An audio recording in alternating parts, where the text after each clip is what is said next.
करण जी कह रहे थे कि मेरा सिक्का चलता है। बिल्कुल मेरा कहीं सिक्का नहीं चलता, मैं सिक्का लेके घूमता ही नहीं, मैं बड़े बड़े नोट लेके चलता हूँ। माइक वाले भाई साहब आपने एक और व्यवस्था कर रखी, उसके लिए बहुत बहुत धन्यवाद। लेकिन हमें 2 माइक की आवश्यकता नहीं है। जब मोदी जी से देश चल रहा है तो राहुल गांधी जी का क्या काम। सही है, सही है।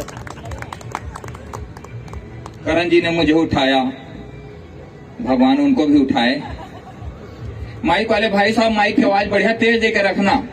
जब से शादी हुई मैं जोर से बोल नहीं पा रहा हूं। पांडे जी का तो मुझसे भी ज्यादा हालत खराब है।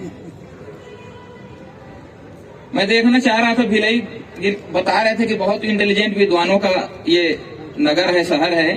तो मैं थोड़ा टेस्टिंग करना चाह रहा हूं। अभी पीछे भैया आप लोग बात कर रहे हैं, आप लोगों से निवेदन आप भी आगे बैठ जाएं। जो खड़े हैं उनसे निवेदन आप भी बैठें। क्या है, अगले साल चुनाव है, तब आपको खड़े करेंगे। और खड़े रहने से एक समस्या ये भी है कि पांव भारी होने का खतरा रहता है। तो हम नहीं चाहते कि कवियों के कारण किसी का पांव भारी हो। चलिए एक बार आप ताली से आदेशित करिए, मैं प्रारंभ होने की कोशिश करता हूँ। थोड़ा सा बेस दे दे भाई। इसमें आवाज है क्या? हेलो, ठीक है। माइक वाले ने बढ़िया सेट की, भगवान इनके लिए भी जरूर सेट करे।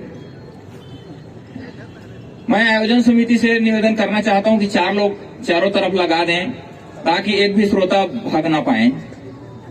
क्या है, एक बार ऐसी कवि सम्मेलन में गया था, एक दादाजी इधर से उधर डंडा लेके घूम रहे थे। मैंने कहा दादाजी मुझसे कोई नाराजगी हो गई क्या? क्यों डंडा लेके घूम रहे हैं, मुझको मारेंगे तो नहीं? कहते नहीं बेटा, तुमको क्यों मारूंगा, तुम तो हमारे यहाँ मेहमान हो, मैं तो उनको ढूंढ रहा हूँ जो जिसने तुमको बुलाया है। आप लोग जरा खुल के हंसिए, आपकी तालियां आ नहीं रही हैं, मैं डिस्टर्ब हो रहा हूं। एक बार ऐसी और कवि सम्मेलन में गया था, एक महिला सामने बैठी हुई थी, बड़ा आंख कर करके गुरेर के देख रही थी मुझको गुस्से से। मैंने कहा बहन जी मुझसे कोई गलती हो गई, क्यों इतने गुस्से में देख रही हो? कहती नहीं, मैं आपसे कोई नाराजगी नहीं है, बस आपका चेहरा मेरी सांस से मिलता है। मैं पहले ही बताया कि भिलाई के लोग बहुत विद्वान हैं। मैं अभी ऐसे ही गली में घूमने निकला था, अभी मुलाकात हो गई। 2 बच्चे कहने लगे आज हमारे यहाँ पर कवि सम्मेलन है, आप कवि हो क्या? मैंने कहा हाँ भाई बिल्कुल। तो चश्मा मत पहना करो बोले। मैंने कहा क्यों? चश्मा पहने हो तो उल्लू की तरह लग रहे हो बोला। मैं बोला निकाल दूंगा तो तुम गधे की तरह दिखोगे। भाई मेरी अपनी टेक्निकल प्रॉब्लम है।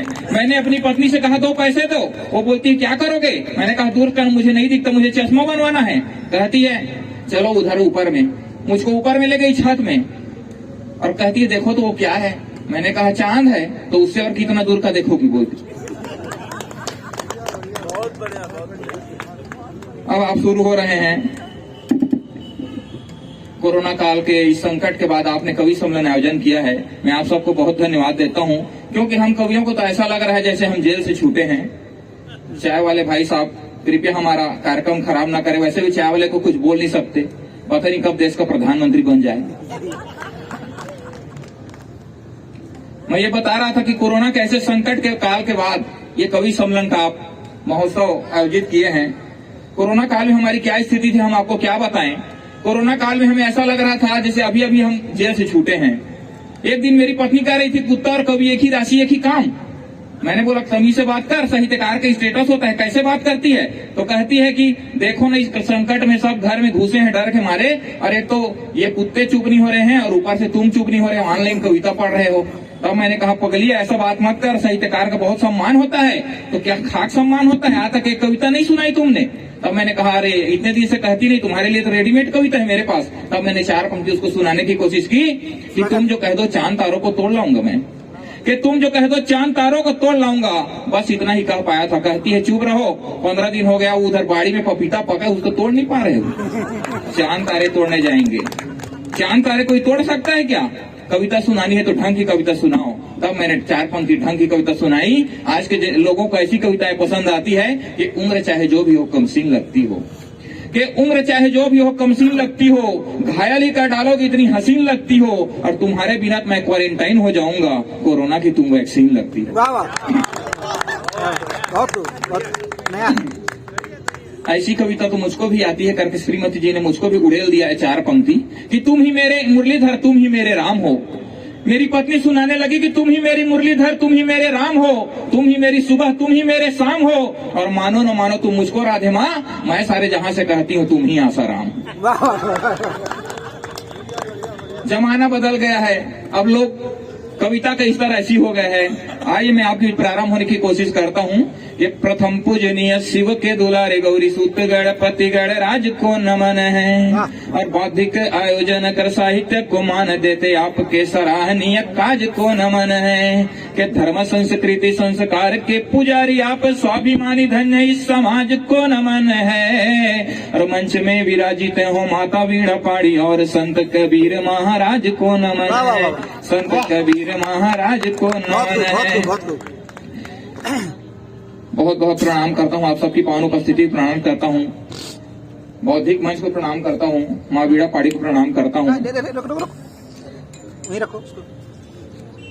आप बैठ जाइए, आपका वजन ज्यादा हो गया है। अभी बता रहे थे, अपनी वजन की बात कर रहे थे। ये दरअसल मोटे पहले नहीं थे, ये बहुत पतले थे।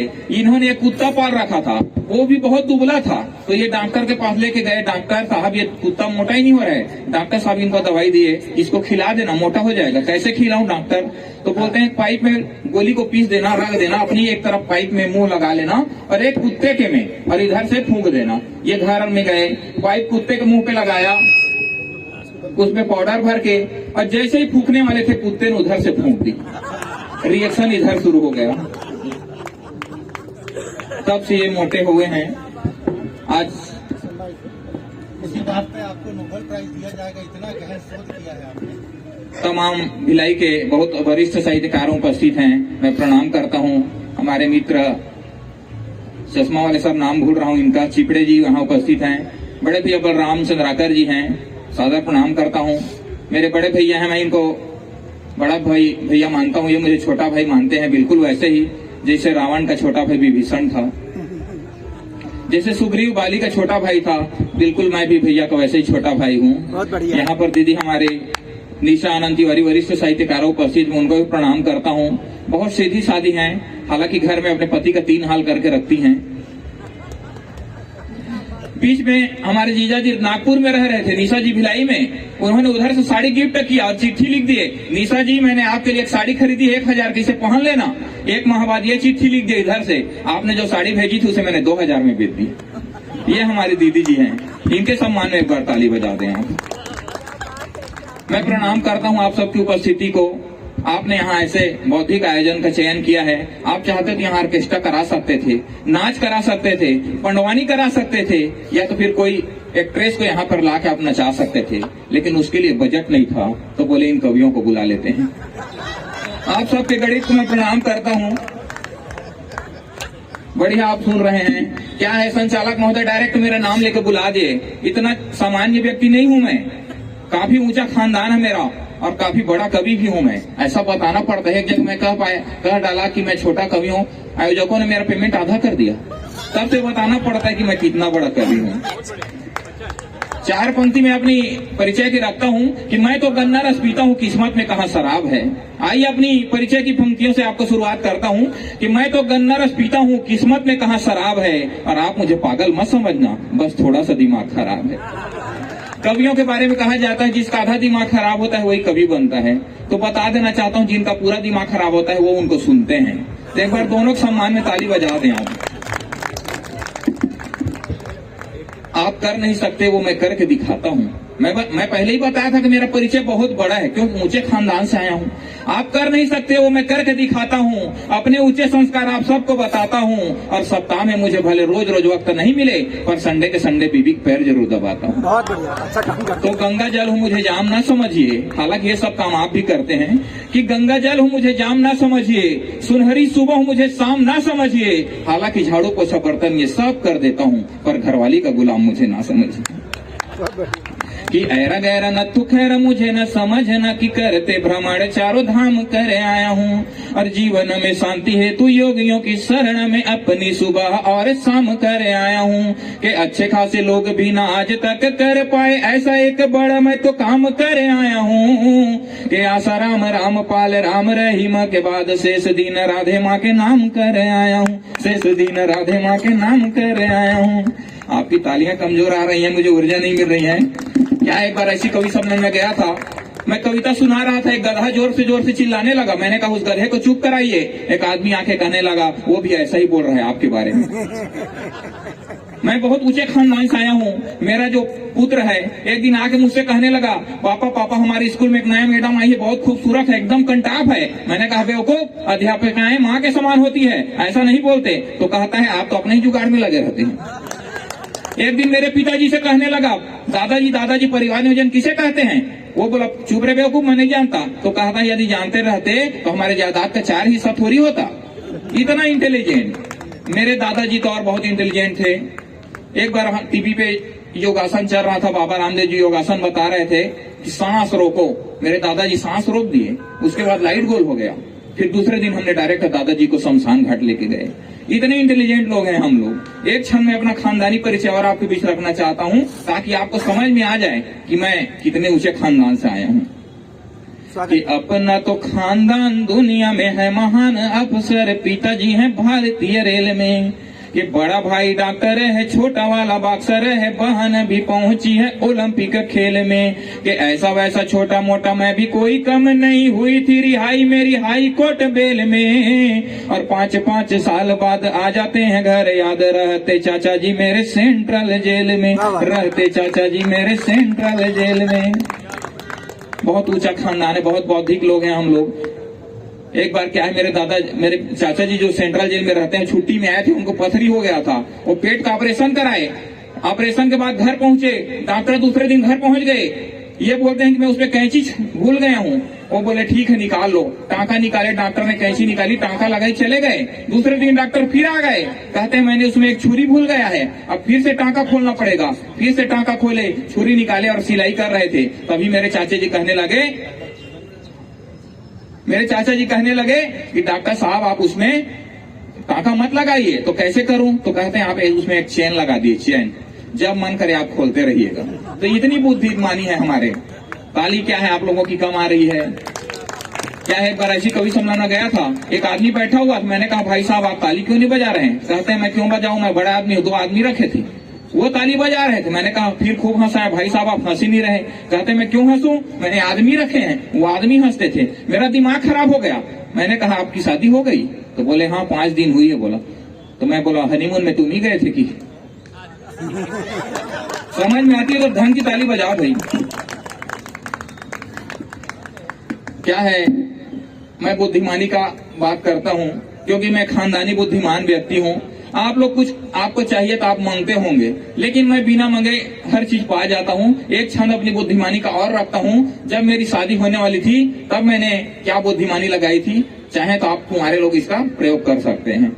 कि होने वाली सासू माँ जी जल्दी ही अब आप मेरी मंगेतर से जी शादी करवाइए।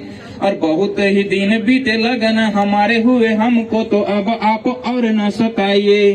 कि सुन के ससुर बोले अपनी जुबान खोले, देर ना लगेगी बस मांग बतलाइए। मैंने कहा वैसे तो दहेज के खिलाफ हूँ जी, बस कुछ खेत मेरे नाम करवाइए, बस कुछ खेत मेरे नाम करवाइए।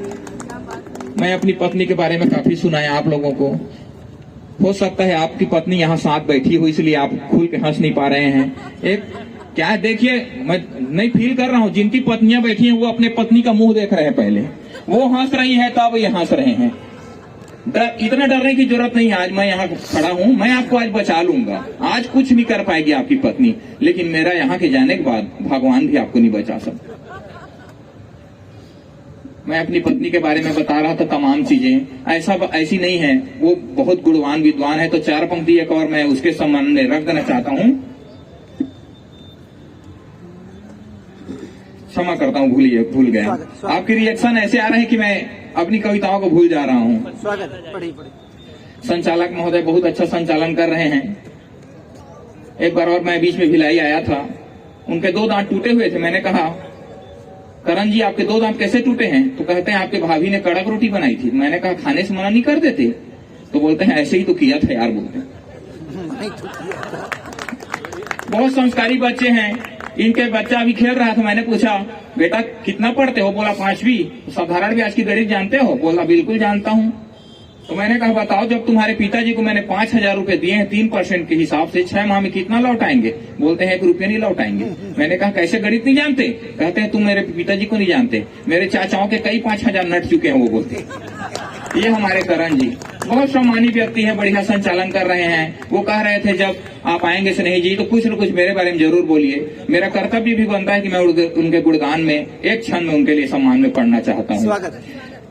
कि आपको जो लग रहा बड़ा सीधा साधा सा, ये देखने से लगता है बहुत ही प्यारा है।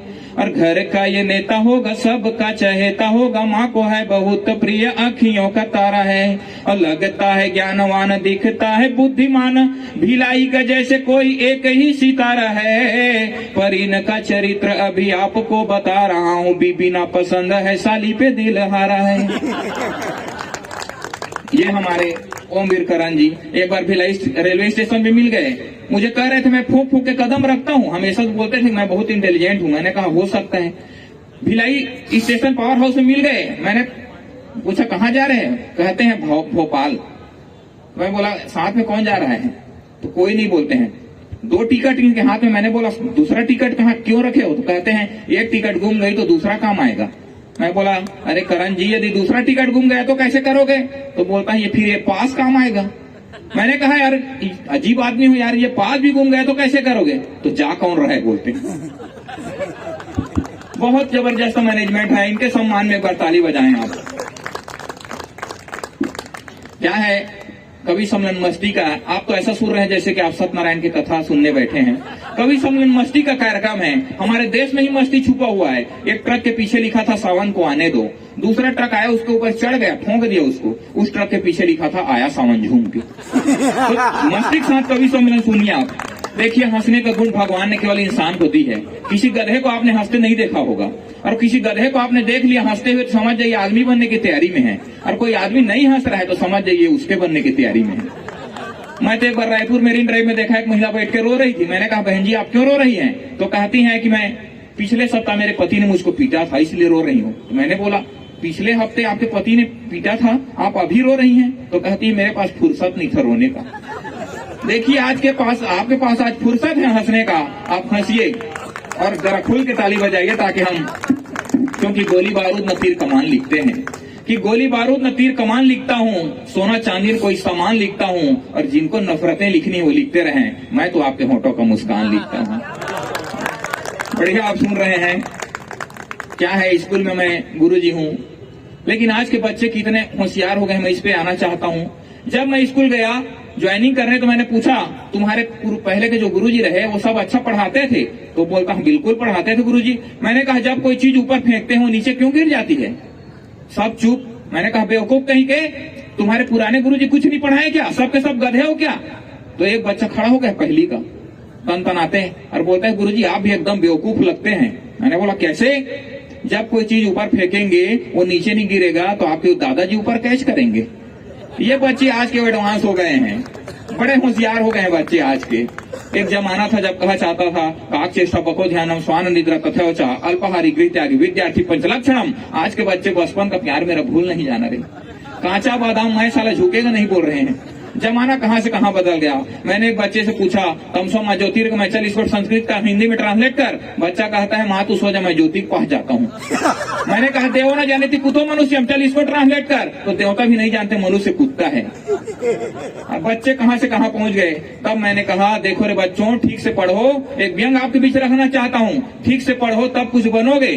तो जवाब दिया वो बच्चा कि मुझे कुछ बनने के लिए ज्यादा पढ़ने की जरूरत नहीं है, वो जवाब मैं आपके बीच रखता हूँ। मैंने उससे पूछा तुम तो ऐसी बात कर रहे जैसे नौकरी तुम जेब में लिए घूमते हो।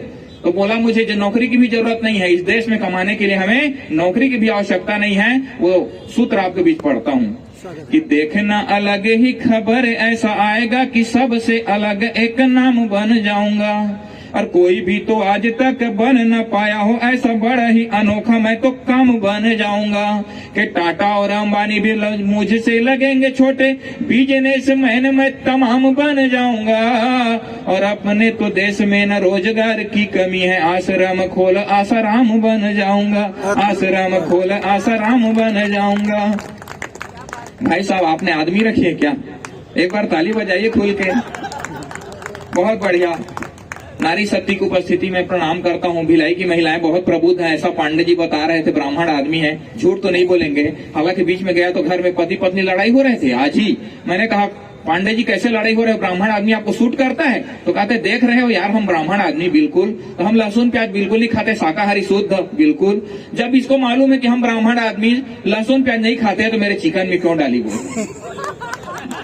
ये हमारे प्रदीप पांडे जी बहुत अच्छे वीर रस के कवि हैं। तो मैं बता रहा था कि भिलाई की महिलाएं कितनी होशियार है। एक बार भिलाई की 2 महिलाएं मंदिर गई, वहां भजन चल रहा था, हे रघुनंदन हे घनश्याम हे श्री शंकर तुम्हें प्रणाम। एक महिला बैठकर भजन गाने लगी, दूसरा गा ही नहीं रही थी। पंडित नाराज हो गए, आप क्यों भजन नहीं गा रही है? तो बोलती है कि मेरे पति का इसमें नाम आता है, मैं उनका नाम नहीं ले सकती भारतीय संस्कृति के अनुसार। तो पंडित और नाराज हो गए, तुम अपने पति का नाम नहीं ले रही हो, तुमको भजन तो गाना ही पड़ेगा। वो धर्म संघर्ष निकालने के लिए तो इंटेलिजेंट भिलाई की महिला थी, उन्होंने हल निकाला और भजन गाया कि हे रघुनंदन हे घनश्याम चंपा के पापा तुम्हें प्रणाम। ये भिलाई की होशियार महिलाएं हैं और पुरुष यहाँ के कम नहीं है। अभी बलराम भैया बता रहे थे कि यहाँ भिलाई के पुरुष वर्ग भी बहुत इंटेलिजेंट है। मैंने इसका परीक्षण करने के लिए एक दुकान पे गया। मैंने कहा भाई साहब ये पार्ले जी कैसे दिए? बोलते हैं 5 रुपए का एक। मैंने कहा ठीक है 10 के 2 दे दे। बोलते हैं 5 रुपए का एक मिलेगा। मैंने कहा ठीक है भाई 5 के एक तो 10 का 2 दे दे। वो गुस्सा गए, अरे बोल रहा हूँ ना 5 का 1 ही मिलेगा। मैंने कहा बेवकूफ, जब 5 रुपए का एक पार्ले जी तो 10 का 2 नहीं दे सकते। तो कहने लगा जब तू इतना होशियार है तो 2 बार 5 का अलग अलग नहीं ले सकते। ये आपके भिलाई के प्रबुद्ध लोग हैं। मैं चाहता हूँ आप अपने सम्मान में एक बार ताली बजाएं। बहुत बढ़िया आप ताली बजा कविता सुन रहे हैं। पांडे जी वीर रस के कवि हैं। ये लोग हमेशा मुझको अभी बोल रहे थे आप लोग हास्य के कवियों को, आपको कोई चिंता ही नहीं है देश की। मैं बोला कैसी बात करते हो पांडे जी? तो आज तक आप लोगों ने देश के बारे में कुछ सीखा नहीं है, कुछ लिखा ही नहीं है, खाली हंसाते रहते हो। तब मैंने एक प्रेरणा लेके इनको बताने की कोशिश की कि हास्य का कवि देशभक्ति कैसे सिद्ध करता है। एक क्षण आपके बीच रखता हूँ कि युद्ध करे पाक गर गोली दागे हम पर बॉर्डर प्रवेश वाला गेट लेके आएंगे। कि अपना तो नारा होगा कोई ना कुंवारा होगा, हर एक युवा एक सेट लेके आएंगे। कि भूखा नंगा एक भी न नजर आए, कहीं न भेजेंगे लाहौर भर पेट लेके आएंगे। और करेंगे ऐसा नियम खुश हो जाए पीएम, ही न रब्बानी को हम भेंट लेके आएंगे, ही न रब्बानी को हम भेंट लेके आएंगे। ये हमारे इनके प्रेरणा लेकर पांडे जी से मैंने लिखी।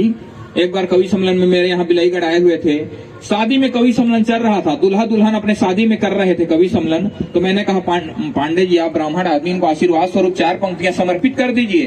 पांडे जी बेहद खतरनाक, इन्होंने 4 पंक्ति निवेदित कर दिया उन दूल्हा दुल्हनों को कि वक्त ठहर जाए और धीमा 1 लाख हो जाए। हमारे पांडे जी की पंक्तियां कि वक्त ठहर जाए और धीमा 1 लाख हो जाए, आप जन्मों जन्म के लिए प्रेम में एक दूसरे के लाख हो जाएं और आपके वर्षगांठ पर हम यूं ही लगातार 3 साल आते रहेंगे, फिर चौथे साल भले आपका तलाक हो जाए। इतने खतरनाक हमारे पांडे जी हैं। क्या है कवि सम्मेलन चले और हम नेताओं पर बात ना करें। मैं मुश्किल से 2 मिनट आपके विचार रहूंगा। तो मैं नेताओं की ज्यादा बात इसलिए नहीं करता क्योंकि हमारे गांव में एक बार एक नेता आए थे, वो भाषण दे रहे थे कि लोहा ला लोहा काटते, बोल रहे छत्तीसगढ़ी आदमी थे, कह रहे थे कि लोहा ला लोहा काटते। उतने टाइम एक कुत्ता को उनको काट दिया।